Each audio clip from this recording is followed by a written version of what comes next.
Hello all, welcome back to our YouTube channel everyday nest. So ఈరోజు అయితే మా అమ్మ మా కోసం సున్నుండలు చేసింది. ఆ ప్రాసెస్ మీరు కూడా చూద్దరు కదండి. సున్నుండల కోసం ముందుగా మనము మినుములు తీసుకొని కడిగి ఇలా వీడియోలో చూపించిన విధంగా ఆరబెట్టుకోవాలి. అలా ఆ మినుములు ఆరిన తర్వాత వాటిని తీసుకొని వేయించాలి. ఇలా నెయ్యి వేసుకొని బాగా వేయించుకోవాలి. మనము వాటిని తీసుకొని కొంచెం తింటే పళ్ళకు అంటుకోకుండా వస్తే అవి బాగా వేగినట్టు.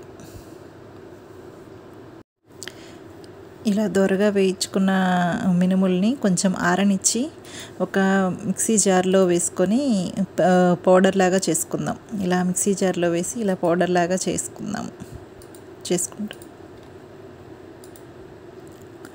నెక్స్ట్ వీటి కోసం బెల్లం తీసుకొని ఈ బెల్లంతో కూడా మిక్సీ వేయించాలి. సో 1 కేజీ మినుములకి కేజీ బెల్లం పడుతుంది.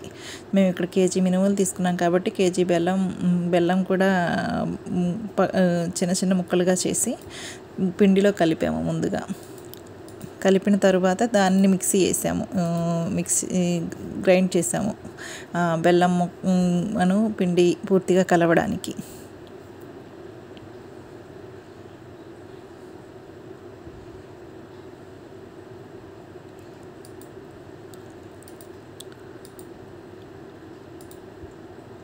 ఇదిగో మిక్సీ వేసిన తర్వాత అలా వీడియోలో చూపించిన విధంగా ఫైన్ పౌడర్గా వస్తుందన్నమాట. సో అలా మనము దాన్ని కనుక లడ్డూలాగా చుడితే ఉండాలి.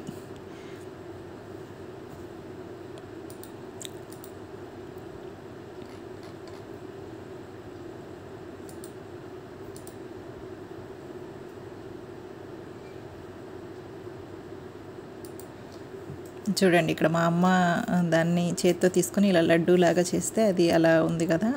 అలా వస్తే కరెక్ట్గా వచ్చినట్లు పిండి, సుండి వండల పిండి. నెక్స్ట్ దీనిలో మనకు కావాల్సినంత నెయ్యి వేసుకొని లడ్డూలాగా చుట్టడమే, అంతే. సుండి వండలు రెడీ.